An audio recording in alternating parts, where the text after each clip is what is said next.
bienvenue chez Gretech. Je vais vous présenter aujourd'hui les nouveautés du Power Pack 2022. Donc, il y a trois pactages, le pactage standard, le pactage professionnel et le pactage concrète. Donc on a des outils qui correspondent à des outils plus ou moins standards sur la partie standard. La partie professionnelle, on a des outils un petit peu plus étendus. Dans la partie, dans le pactage Premium Concrete, en fait, on a tout ce qui est les outils de barre d'armature, donc tout ce qui est ferraillage. Donc en fait, dans ces trois pactages, il y a des nouveautés dans les trois parties. Donc là, on va passer à la partie Power Pack standard. Donc la nouveauté qu'il y a sur cette partie-là, et donc c'est une nouveauté assez globale, c'est le ruban simplifié. Dans la version 2021, on avait un ruban, c'est ce type-là de ruban ici, on avait un ruban assez fourni en fait. Et du coup, les utilisateurs ne se retrouvaient pas forcément très bien dans cette configuration-là.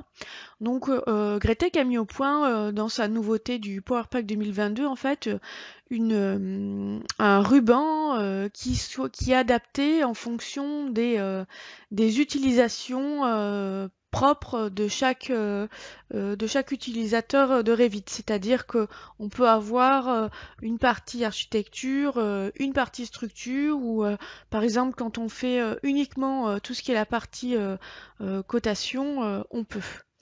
Donc je vais vous montrer comment ça se passe.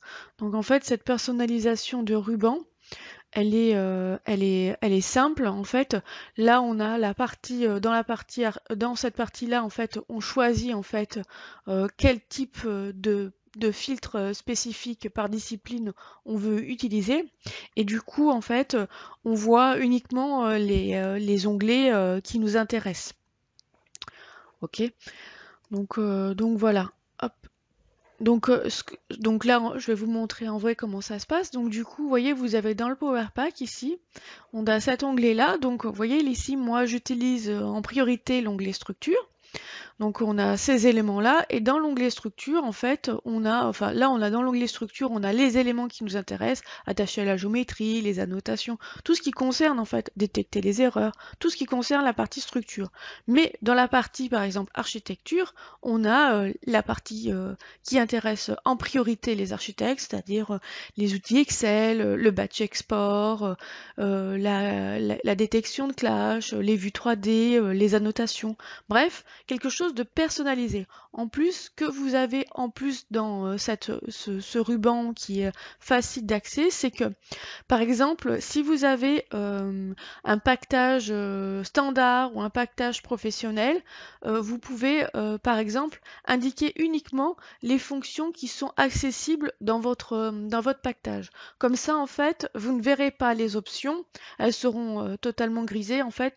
Vous ne verrez pas du tout les fonctions sur lesquelles vous n'avez pas accès. Comme ça, vous ne savez pas, comme ça au moins vous saurez exactement si c'est une fonction qui fonctionne dans votre pactage, et si vous voulez avoir la fonction supplémentaire, par exemple la partie ferraillage, voilà, vous pourrez jeter un petit coup d'œil. Vous voyez ici, j'ai marqué fonction uniquement accessible à la partie architecture. Voilà, là j'ai plus le Power Pack Detailing. Ok, donc voilà, c'est l'intérêt des éléments du Power Pack. Ensuite, la partie que je vais vous présenter à présent, c'est le BIM Connect. Le BIM Connect, c'est une boîte de dialogue bien connue des utilisateurs de Arch et d'Advanced Steel. En fait, ça nous permet en fait d'avoir une communication directe entre notre Revit et les éléments de travail extérieur, les logiciels Gretech et les logiciels Advanced Steel.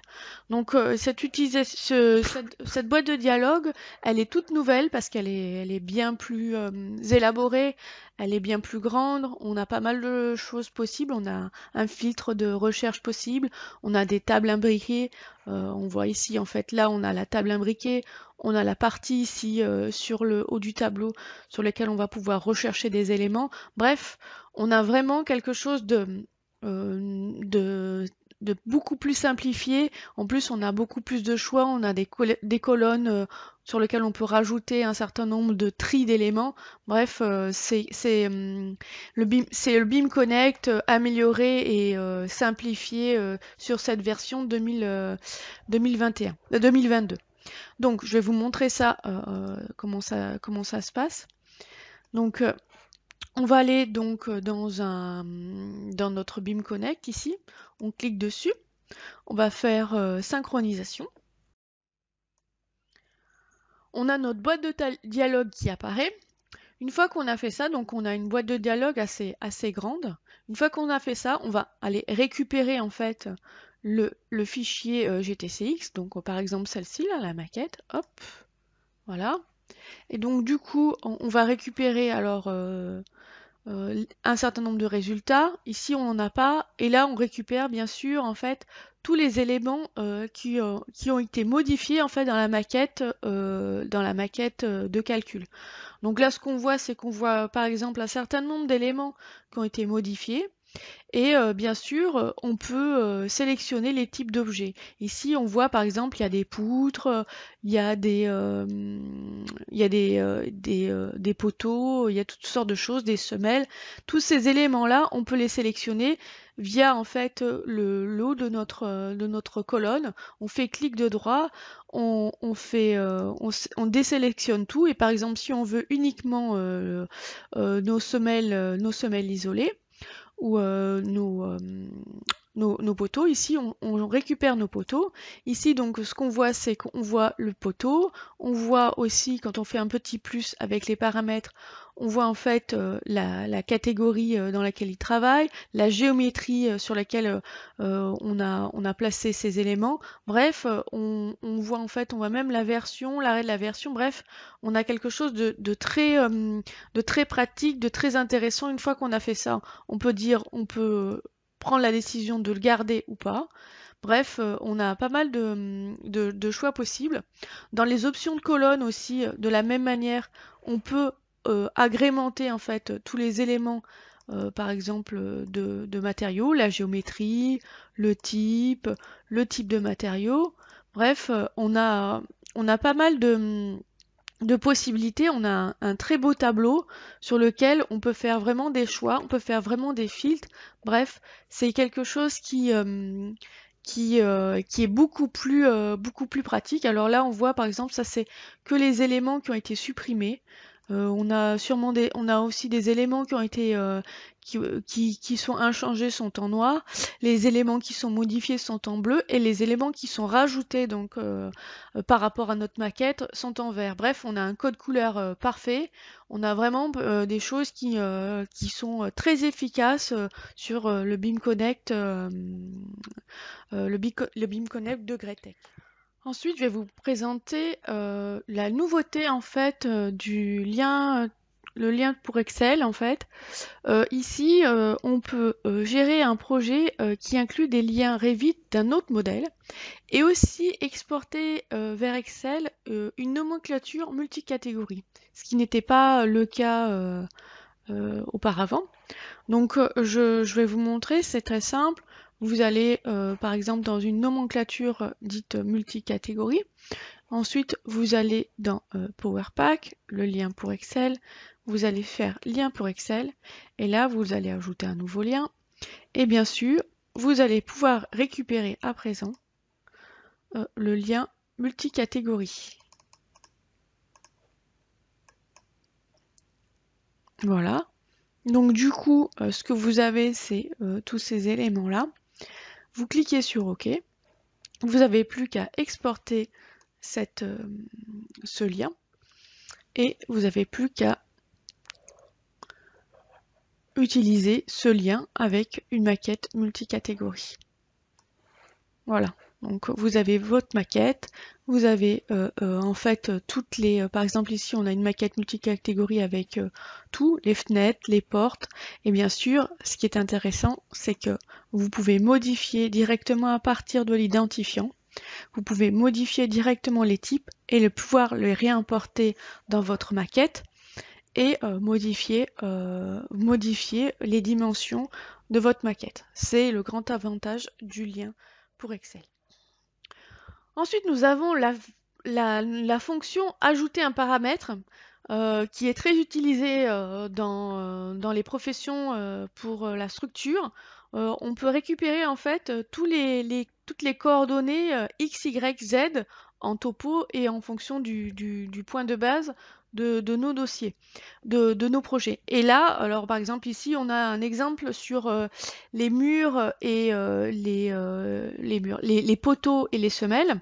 Le souci qu'on a en fait sur Revit, c'est que si on crée un groupe, en fait, le paramètre qu'on crée en longueur, c'est un paramètre partagé qu'on crée en longueur en fait sur le Greatech Power Pack. Ces paramètres-là, ils ne peuvent pas être copiés-collés quand on fait un groupe.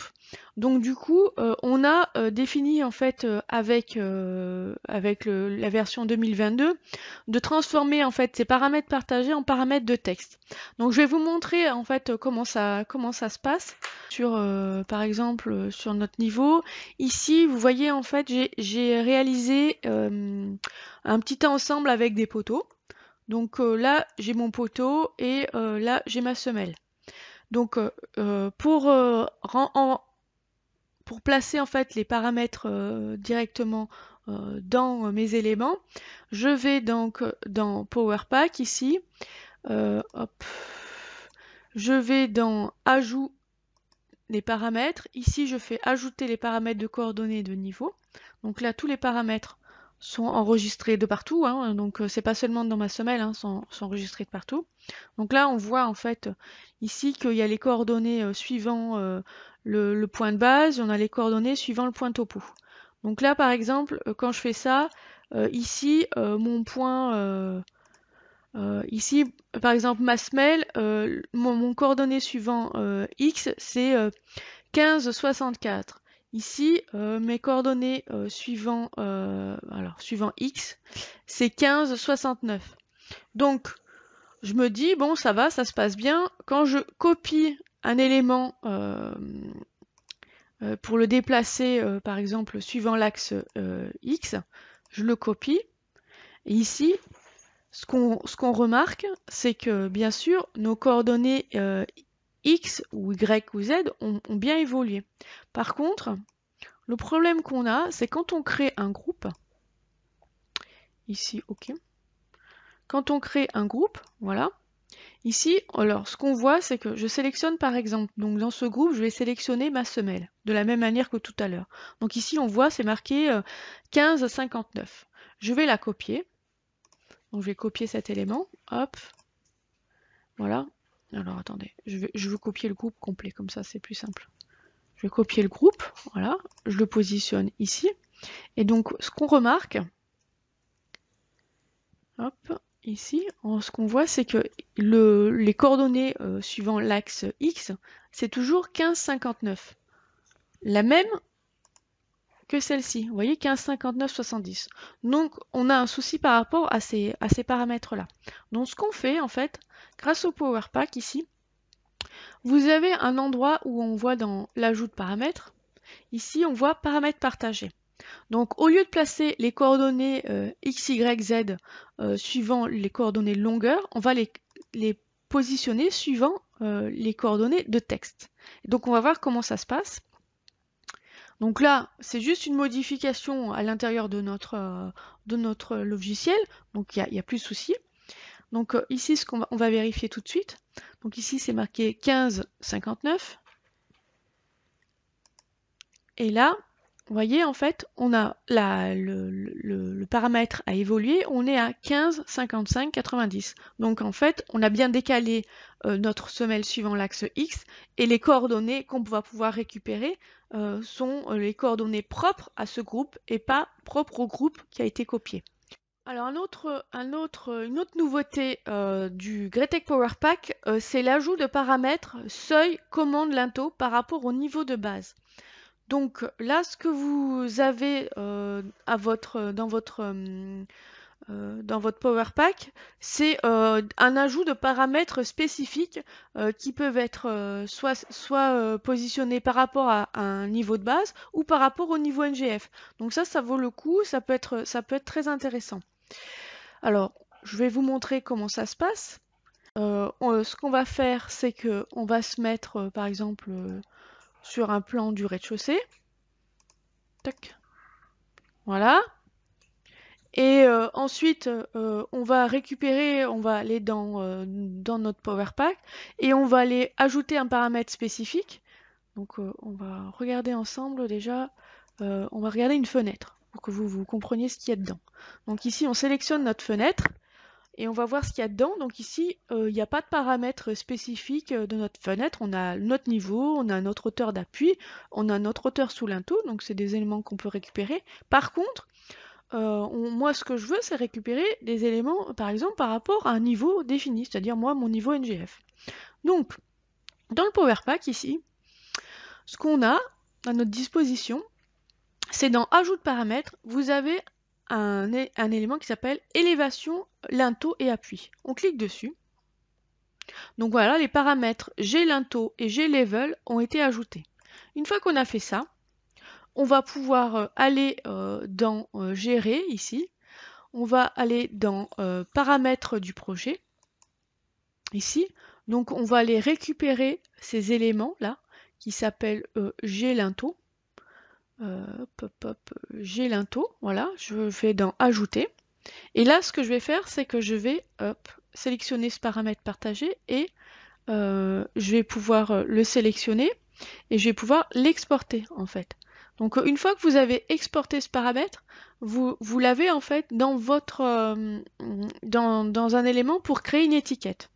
Une fois que vous avez fait ça, vous avez une étiquette qui est à vos dispositions. Donc vous avez créé cette étiquette. Et donc là, vous n'avez plus qu'à positionner cette étiquette qui va correspondre à le linteau en NGF, la rase en NGF, et vous aurez la rase aussi par rapport au niveau. 3D par niveau, c'est un outil qui est assez utilisé parce que c'est assez simple. Et puis en plus, vous pouvez avoir des vues 3D par niveau, donc ça c'est très bien. Et là, en fait, on a des nouvelles options qui nous permettent de gagner encore plus de temps. Donc ces options, c'est enregistrer l'orientation et verrouiller la vue, et masquer la zone de coupe. Enfin, pour conclure sur les nouveautés du PowerPack standard, je vais vous parler de la cotation rapide. Donc la cotation rapide, c'est quelque chose qui est super pratique. Vraiment, c'est notre commande idéale. Donc là, ce que vous avez dans cette cotation rapide, c'est qu'on a une nouveauté. C'est un petit peu comme ceux qui connaissaient Advanced Concrete, ça leur parle beaucoup en fait. Là, ce que vous avez, c'est une cotation où vous n'avez pas forcément besoin de lignes de détail. Dans la version précédente, on était obligé de faire cette fonction-là, mais en utilisant une ligne de détail. Donc là, c'est plus simple, c'est plus rapide d'utilisation, bref, on est totalement efficace.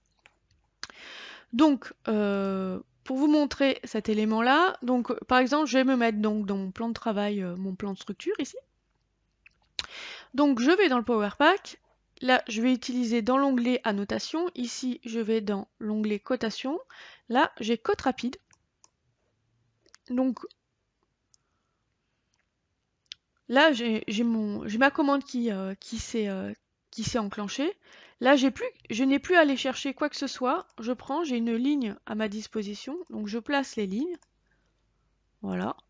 Donc je les place en fonction de ce que je souhaite. Voilà, par exemple jusqu'ici, ensuite je les place jusqu'ici, bref. Là, je peux les enclencher tout le plan, en fait, je peux coter directement tout le plan. Une fois que j'ai fait ça, je tape sur 2 fois échappe. Et là, les codes sont générés.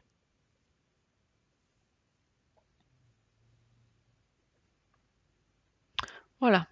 Donc là, on a des codes qui sont générés. Alors, bien une petite précision par rapport au code rapide. Ici, vous avez un petit onglet avec, dans l'onglet du menu déroulant, vous avez la petite flèche.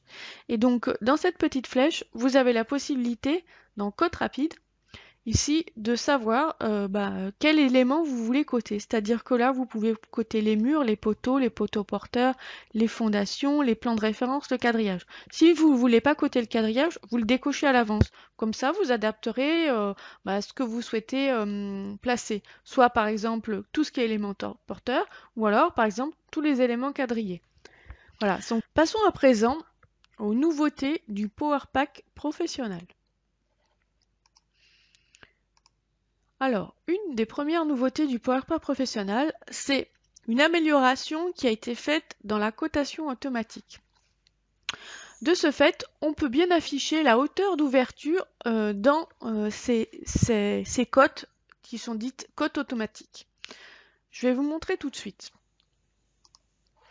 Donc là, on va se mettre dans notre modèle architecture par exemple, et on va se placer sur une vue de niveau rez-de-chaussée. Donc nous allons dans notre Power Pack, ici dans l'onglet cotation. Ensuite vous avez cotation automatique, donc vous avez tous les éléments. Ici on clique sur cotation automatique. Donc nous allons sélectionner en fait les murs qui nous intéressent, que nous allons coter par exemple en extérieur. Ensuite on fait terminer, on sélectionne le mur principal, le passage de la première cote à ce niveau-là. Et là, vous avez votre cotation automatique qui est faite. Donc vous avez votre cotation globale, votre cotation par rapport à les murs porteurs, et là vous avez vos cotations d'ouverture. Donc là vous avez tout, et y compris bien sûr la hauteur de notre fenêtre. Alors l'autre fonction que je voulais vous montrer, c'est la recherche d'éléments. Donc la recherche d'éléments, ça nous permet de faire une recherche rapide. Alors cette fonction existait déjà sur les versions précédentes. Là, ce qui nous permet d'accélérer les choses, c'est que vous avez une définition par défaut de la vue courante. Donc ici, là, cet endroit-là, c'est-à-dire que votre champ d'application, c'est sur la vue actuelle par défaut. Voilà, et donc ensuite, vous pouvez lui appliquer des requêtes précises par rapport à ce que vous souhaitez. C'est-à-dire que d'abord, vous pouvez appliquer une catégorie, ensuite une famille, et ensuite, vous pouvez choisir un type, et puis ensuite, vous pourrez isoler cet élément-là. Ok? Donc, ça peut être intéressant. Je vais vous montrer comment ça se passe. Hop. Donc, du coup, on va dans Power Pack, ici. Vous allez dans la recherche d'éléments ici. Donc là, on se présente bien sur la vue courante, c'est-à-dire ici, vous choisissez pas le projet, vous choisissez la vue actuelle. Ensuite, vous choisissez donc la catégorie, hop, voilà. Ensuite, la famille, voilà. Et ensuite, par exemple, vous choisissez, hop, voilà, je vais choisir la catégorie, ça sera plutôt des fenêtres. Ici, voilà, je choisis le volet, et là je vais choisir le type. Voilà. Voilà. Donc ici, je choisis le type, le volet, les fenêtres. Je fais une recherche. Ici, par exemple, je vais prendre 2 volets peut-être. Voilà, je fais une petite recherche. Là, j'ai tous les éléments. Et par exemple, je peux sélectionner des éléments que je veux voir donc dans cette vue. Et je peux les isoler. Une fois que j'ai fait ça, voilà, hop, j'ai la possibilité d'isoler cet élément-là. Voilà, donc je peux les sélectionner ou je peux l'isoler et enregistrer ce type de vue. Voilà, donc ça c'est une nouveauté sur le Greatech Power Pack 2022.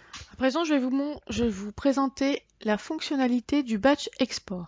Fonction qui existait sur la version précédente, mais elle a été largement améliorée. D'abord, vous avez une boîte de dialogue redimensionnable, et en plus, vous pouvez classer les fichiers de sortie par extension. Je vais vous montrer ça tout de suite. Alors, donc ici, on a notre petit projet architecture, par exemple. Donc, ce que je vais faire, c'est, je vais aller dans le Power Pack ici. Je vais aller dans Batch Export.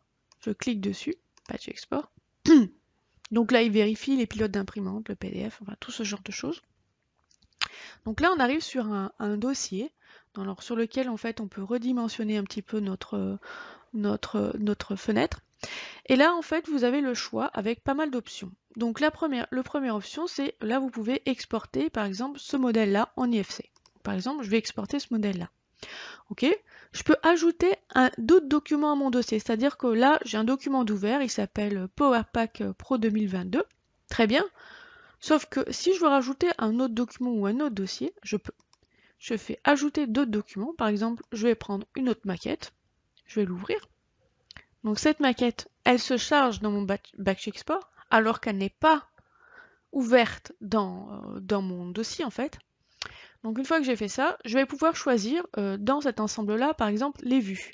Ici, donc j'ai le nom des exports. Donc là, j'ai les vues. Donc par exemple, je vais exporter uniquement des feuilles. Je vais exporter cette feuille-là. Donc là, par défaut, il me met ces éléments. Donc voilà, j'exporte une feuille. J'exporte une autre feuille de mon autre projet. Alors, est-ce que j'ai une feuille? Ouais. Je vais prendre une vue 3D, par exemple. Voilà. Une fois que j'ai fait ça, je vais par exemple le choisir en IFC, DWG. Je vais enlever hop, ces éléments-là, donc le PDF, les FBX, bref. Je veux par exemple ces 3 éléments. J'ai une option qui est très intéressante, c'est je peux paramétrer le nom de sortie de mon projet. Bien sûr, le côté nouveauté, c'est que justement, en fait, on peut avoir un dossier directement qui est placé par exemple ici, c'est placé directement dans mon bureau. Dans mon bureau de démarrage. Donc là, je peux personnaliser aussi la sortie de mes éléments. Par exemple, ici, j'ai le nom de projet, je choisis le numéro de projet, je peux aller un petit peu plus loin. Donc pour aller plus loin, en fait, ce qui est simple, c'est que vous n'avez plus qu'à taper sur la petite accolade. Une fois que vous êtes dans l'accolade, en fait, vous pouvez mettre par exemple la date. Bref, vous avez la date, le dé, le mois, l'année. Voilà, ok. Donc vous pouvez choisir plusieurs éléments. Ici par exemple le nom de projet, le numéro du projet. Bref, vous avez le choix. Bon là, je vais prendre la date. Donc je double-clique dessus. Une fois que j'ai fait ça, donc j'ai le nom du projet, le numéro du projet et j'ai la date. Je mets bien mettre à jour le nom. Voilà. Une fois que j'ai fait ça, je peux cliquer sur OK. Et là, l'exportation du fichier se fait. Donc je vais vous montrer ce que ça donne. Donc voilà, ce que vous avez ensuite, c'est on a un nouveau dossier sur lequel on a notre maquette avec les éléments qui sont bien classés par type de projet. Ici par exemple, voilà, j'ai le PDF. Ici j'ai l'IMG, j'ai ça. J'ai fait un petit essai. Ensuite, par exemple, j'ai le DWG. Voilà, donc ça c'est le batch export. Enfin, la dernière commande toute nouvelle du PowerPack professionnel, c'est la commande local section. Donc la local section, ça crée automatiquement une section locale sur une vue Revit.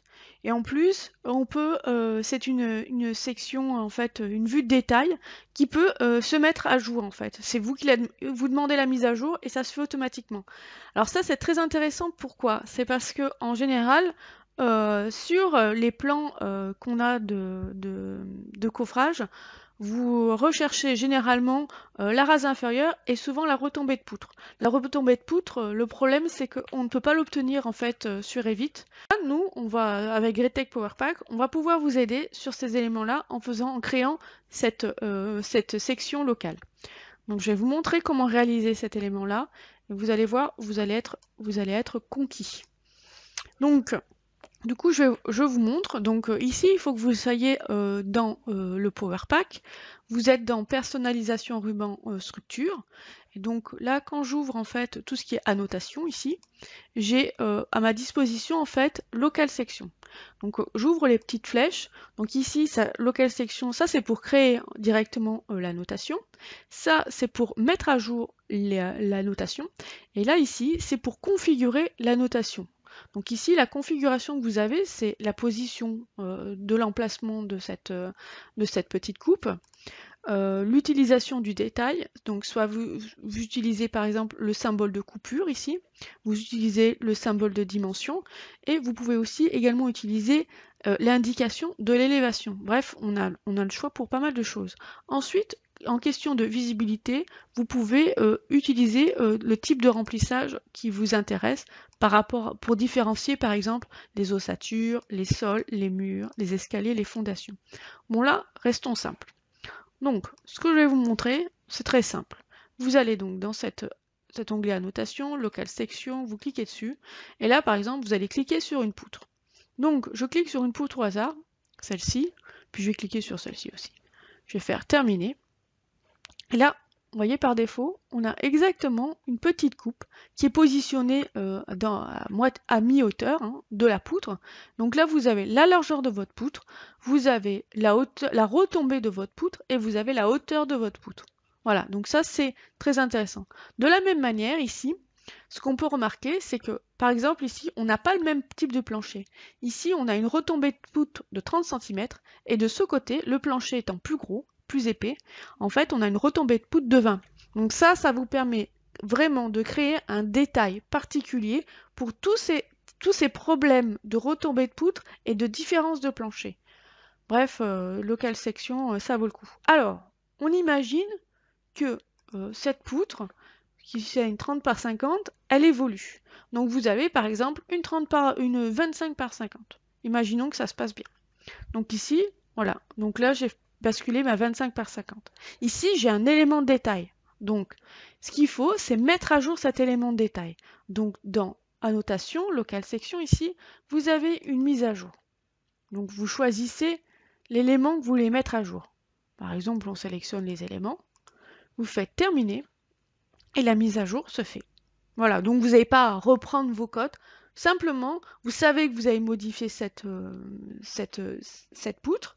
Vous avez cette petite coupe qui est dessus. Vous n'avez plus qu'à la mettre à jour. Voilà, donc ça c'est une grande nouveauté, une vraie avancée dans le Power Pack professionnel. Enfin, je vais vous présenter les nouveautés du Power Pack Premium compris. Donc, sur le Power Pack, il y a eu un certain nombre d'améliorations qui ont été faites. Il y a eu en fait des modules de conception. Environ 22 modifications ont été apportées au module autonome sur Revit pour améliorer la distribution, pour améliorer la facilité d'utilisation de tout ce qui est ferraillage, de tout ce qui est toutes les fenêtres qui sont à notre disposition sur le Power Pack pour faire en sorte que tout soit plus simple d'utilisation. Donc le but, c'est les utilisations plus rapides de nos modèles de ferraillage. Alors bien sûr, on a optimisé aussi les paramètres, ça veut dire qu'on a réduit en fait le nombre de paramètres partagés Gretec. Donc en fait, tous les paramètres qui ont été utilisés sont utilisables pour plusieurs catégories.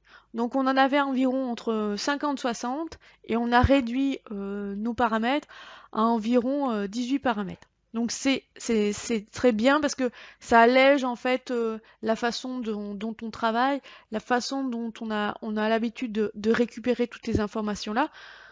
Donc c'est un vrai plus pour le ferraillage dans le Power Pack. Ensuite, je vais vous présenter en fait un nouveau bouton en fait qui regroupe les deux boutons d'édition d'armature de dalle. Auparavant, nous avions deux boutons pour l'édition d'armature de dalle. Donc c'était l'armature de dalle haute et l'armature de dalle basse. Donc là, ce bouton a été fusionné pour en avoir qu'une seule commande. Donc je vais vous montrer. Hop. Ici, dans le Power Pack Detailing, ici, vous avez un seul bouton qui permet d'éditer les barres d'armature de dalle. Donc, hop. Donc ici, là, on a par exemple un élément sur lequel on va pouvoir ferrailler un certain nombre de choses. Donc pour ferrailler cet élément-là, on va donc cliquer sur Éditer, modifier dans la fenêtre. Donc là, on a une fenêtre, on sélectionne l'élément sur lequel on veut placer notre armature. Donc ici un plancher.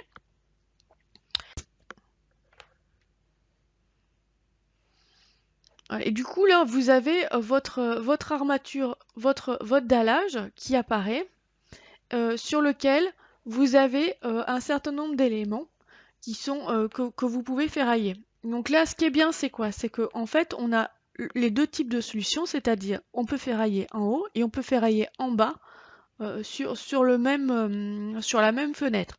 Vous avez accès aux aciers théoriques supérieurs, aux aciers réels supérieurs.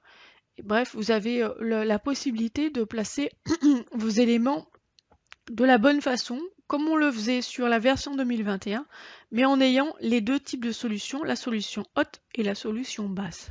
Alors une des nouveautés du Power Pack de 2022, donc, c'est la possibilité de travailler sur une multisélection de dalles et d'y apporter des renforts au niveau des découpes dans le groupe en fait. Donc ça c'est la nouveauté. Je vais vous montrer comment faire. Donc on a cet outil, c'est l'outil Slab, c'est l'outil dalle en création de groupe.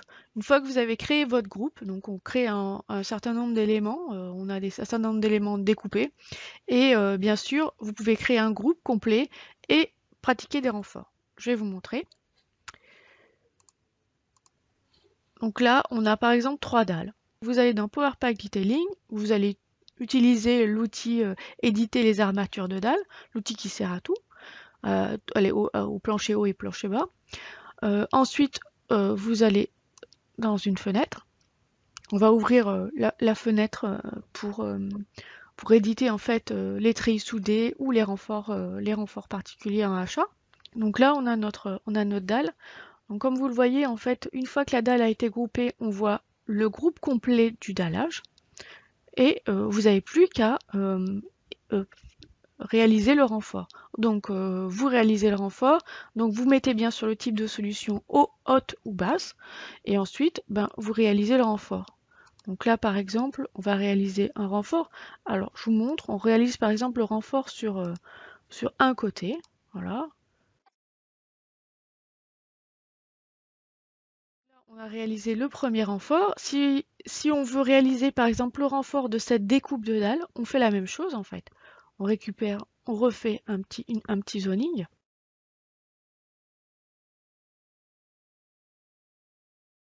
Ça, vous voyez en fait, on a exactement, là on a le renfort qui a été réalisé pour notre dallage. En fait, on fait nos chapeaux hauts. Voilà, donc c'est la particularité de cette nouveauté des dalles groupées. Alors, une des nouveautés du Greatech Power Pack 2022, ce sont le mécanisme de groupe de détail avec le schéma de façonnage. Ce qui est nouveau dans cette façon de faire, c'est que vous avez, on ne reconnaît pas forcément les familles uniquement les familles Greatech, mais aussi les familles d'utilisateurs. Donc ici, dans la configuration de votre schéma de façonnage, là, à cet endroit-là, vous pouvez récupérer en fait des étiquettes qui vous sont propres. Alors une autre nouveauté pour le Power Pack Detailing 2022, là on a la possibilité d'ajouter, quand on crée en fait une porte, ici, un ferriage d'une porte, ici vous avez donc les renforts horizontaux, on a le linteau, on a les renforts verticaux, et ici, vous voyez en fait les barres diagonales, on a la possibilité de placer les barres diagonales uniquement sur la partie haute, c'est-à-dire la partie du linteau. Donc ça c'est une nouveauté, c'est un bouton qui a été créé en plus pour avoir la possibilité de mettre ou pas les barres en haut ou en bas. Voilà. Donc hop, je vais vous montrer. Donc ici on est dans une porte-fenêtre. Donc on va placer donc une trémie. Donc on sélectionne l'élément. Voilà. Du coup, donc on prend les armatures principales, les barres diagonales. Là, on a la possibilité à linteau qui s'offre à nous puisque on est en élévation. Ici, on va prendre un ferraillage de rive de ces deux côtés. Et ici, dans les barres diagonales, là, vous pouvez sélectionner uniquement la barre du haut. Vous cliquez sur OK. Là, votre ferraillage se fait. Donc on a bien, voilà, on a bien le ferraillage ici, le ferraillage des deux côtés, et vous avez la barre de linteau. Voilà, donc ça c'est une autre nouveauté du PowerPack Detailing 2022. Ensuite, si on veut être acteur en fait de sa distribution transversale, c'est-à-dire de son ferraillage sur les poutres ou sur les poteaux, on a un bouton qui s'appelle la distribution transversale. C'est une gestion de distribution dans des zones spécifiques, hein. Vous pouvez faire des zones personnalisées. Donc ça vous permet en fait de rentrer plus précisément dans votre ferraillage sur les poutres et les poteaux. Et vous avez quelque chose de simple d'utilisation. Et là, vous êtes beaucoup plus acteur. Donc je vais vous montrer comment faire. Donc ici, vous avez cet outil qui s'appelle répartition transversale. Donc vous cliquez dessus, vous sélectionnez l'élément. Et là, voilà, vous avez une indication de répartition transversale qui apparaît. Donc ensuite, vous choisissez quel type de façonnage vous voulez, le type, par exemple, le type d'épaisseur de cadre, si vous avez des crosses de départ ou des crosses d'arrivée, comme vous voulez. Voilà, l'enrobage qui est déterminé ici. Et là, ce qu'on a, c'est ça qui est très intéressant, c'est là, vous avez le type de répartition. Ici, par défaut, on a type de répartition 3 zones. En type de répartition 2 zones, en commençant par la gauche. 2 zones en commençant par la droite, une répartition uniforme et aussi une répartition personnalisée. Donc vous pouvez aller vraiment très très loin dans le détail et en plus d'une façon assez simple puisque là en fait ça va être disposé comme vous le souhaitez sans modifier au fur et à mesure tous les éléments un par un. Rajouter le jeu, les étirer, enfin le genre de choses que l'on fait habituellement sur Revit. Donc là c'est simple. Bon allez, je choisis 3 zones. Donc ici j'ai 3 zones de répartition. J'ai définition d'espacement longueur et espacement maximal. Une fois que j'ai fait ça, je clique sur OK. Et là, mon ferraillage se fait. Donc, hop. Voilà. Voilà, j'ai mon ferraillage qui est fait. Donc, vous voyez, j'ai choisi en fait les éléments que je voulais. Une fois que j'ai fait ça, je peux choisir en fait si je veux avoir une répartition différente, je modifie. Je modifie soit à l'intérieur de ces éléments-là la répartition transversale, soit je peux cliquer directement sur l'élément et je peux modifier la répartition qui m'intéresse. Vous voyez, en fait, l'idée, c'est qu'on puisse modifier aussi bien à travers la répartition transversale, donc avec la petite fenêtre qu'on a, et aussi suivant en fait quand on fait de la modification directement sur notre modèle. Donc ça, c'est un élément qui est important. Ici, on a un outil que vous connaissez déjà, c'est découper les ouvertures dans un jeu d'armature. Alors cet élément-là, il existait précédemment sur la version 2021. Par contre, du coup, maintenant sur cette nouvelle version, vous pouvez ajouter une sélection multiple pour le jeu d'armature. Alors, c'est-à-dire, hop. Donc je vais vous montrer comment ça se passe sur la maquette. Donc ici on a des éléments, on a du ferraillage de partout, de part et d'autre sur une dalle. Ici on veut ferrailler, on veut découper cet élément-là. Donc on se sert de l'outil ajuster et tirer, là, découper les ouvertures dans le jeu d'armature. Alors auparavant on pouvait sélectionner un morceau et valider. Là on peut faire plusieurs éléments, on fait terminer et là la découpe se fait. Enfin, l'outil phare de cette nouvelle version 2022, c'est le générateur de vues et de feuilles. C'est un élément qui existait déjà sur la version précédente, mais cette configuration a été fortement améliorée pour avoir quelque chose de plus automatisé. Ce qu'on sait sur Revit, c'est ce qui prend le plus de temps en ferraillage, c'est la génération des vues, des coupes et des feuilles.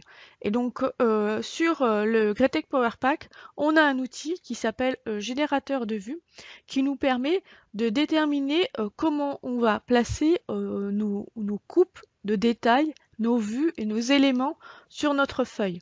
Donc cet outil, il a été vraiment bien amélioré, il est beaucoup plus simple d'utilisation et puis en plus vous pouvez configurer un certain nombre d'éléments suivant en fait ce que vous voulez avoir sur votre feuille. Donc je vais vous montrer. Hop. Ici par exemple, on a un poteau avec, avec une semelle. Voilà, donc l'idée c'est que bah, vous voulez récupérer ces deux éléments et en faire une feuille. Donc vous utilisez l'outil PowerPack Detailing, vous avez l'outil générer des plans. Ça s'appelle générer des plans en français. Donc ici, on va rentrer dans les paramètres de plan. Donc dans ces paramètres-là, vous voyez là, on a le menu général, la façon dont on va pouvoir effectuer chaque élévation. Donc chaque élévation, elle aura une représentation spécifique. Vous voyez, la représentation qu'on peut avoir, c'est barre de chapeau, barre de rive, aucune barre, 3 barres, la notation multi-armature que vous voulez, qui est à votre disposition, le type de famille que vous avez à disposition, donc c'est cet élément qui est aussi paramétrable. Ici, donc, on rajoute un certain nombre d'éléments. Donc là, c'est les élévations, les coupes, les plans de fondation qui sont différents des plans, par exemple, d'élévation. Ici, les élévations poteaux, où là, on ne voit que 3 barres. Les sections de mur, où on voit que les barres et les chapeaux. Les élévations complètes, où on voit les multi-armatures. Ici, pareil, le type de schéma de détail, vous pouvez avoir un schéma de détail spécifique pour une élévation et un schéma de détail spécifique pour une section. Par exemple, pour une section, on peut ne voir que les barres standards et pour les élévations que les barres standards et pour les sections que les épingles. Comme ça, en fait, on dissocie bien les choses. Donc là, on va regarder pour le mur structurel, comment c'est fait, pour les ossatures, comment ça se passe en fait. Vous voyez, par exemple, pour l'ossature, on a dans notre vue, on a l'élévation qui va apparaître, donc le gabarit qu'on va lui appliquer. Ensuite, tout ce qui est échelle, élévation. Et bien sûr, ici, par exemple, dans les coupes, vous avez le pourcentage de la longueur de votre coupe. C'est-à-dire qu'on coupe, par exemple, à 10% de la poutre, on coupe à 50% de la coupe. Et là, vous voyez, ici, on coupe par ouverture. C'est-à-dire que si vous avez une réservation, cette coupe apparaîtra. Si vous n'avez pas de réservation, cette coupe n'apparaîtra pas. Ici, par exemple, dans la coupe qui est sélectionnée, par défaut, elle n'est pas active. Mais bien sûr, elle s'activera en fonction de ce que vous souhaitez. Là, vous pouvez directement y placer des paramètres de nomenclature, donc vos paramètres, c'est-à-dire vos barres, vos types comment ça s'appelle, de nomenclature. Et bien sûr, vous pouvez rentrer vos propres cartouches avec vos propres feuilles. Ici, vous voyez, on a un cartouche A3 par défaut. Après, libre à vous de les sélectionner en fonction des configurations qui vous paraissent les plus opportunes. Voilà, donc là, bien sûr, on a pour les murs, pour les ossatures, pour les poteaux, pour les semelles isolées, pour les semelles filantes et aussi pour les dalles. Bref, on a un choix assez intéressant puisque en fait ce sont les éléments standards que l'on ferraille et donc ces éléments standards il en ressort directement une feuille complète avec tout ce qui est annotation qui est rentré dedans.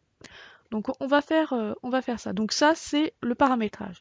Une fois que vous avez fait ça, vous allez donc générer plan. Hop. Donc je sélectionne les éléments sur lesquels je veux générer les plans. Une fois que j'ai fait ça, je fais terminer. Donc la génération ici, par exemple, là j'ai ma fondation et mon poteau. Donc ici, est-ce que je veux des nomenclatures de barres, le type de cartouche que je veux générer, bref, ici je veux une feuille pour tous les éléments. Donc ici, je vais générer des barres d'armature, je veux un cartouche spécifique, je clique sur générer, et là la génération se fait.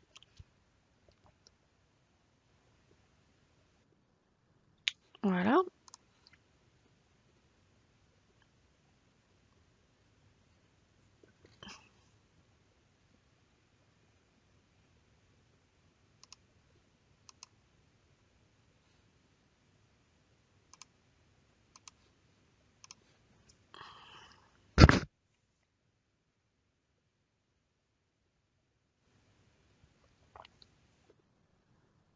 Je génère les nomenclatures. Et une fois que j'ai fait ça, voilà, une fois que la génération est faite, on arrive à peu près à ce genre de choses. Donc, comme vous pouvez le voir, on a les détails qui sont sortis avec directement les schémas de façonnage qui sont placés correctement. Vous avez la représentation en fait de votre poteau avec le repérage où on voit par exemple indiqué le numéro 1, on a bien le numéro 1. Vous avez le détail 5, donc ici, vous voyez, on a le détail numéro 5. Et bien sûr, on a aussi l'image de tous les schémas de façonnage dans notre tableau de nomenclature. Bref, on a quelque chose de relativement fini. Alors bien sûr, ici, vous avez une présentation sous forme couleur. Je vous invite à venir en formation pour apprendre à faire, par exemple, la façon dont vous voulez faire, c'est-à-dire souvent en forme noir et blanc pour une représentation qui va convenir à votre bureau d'études. Voilà, donc c'est la fin de la présentation des nouveautés Power Pack 2022. Je vous souhaite une bonne journée, au revoir.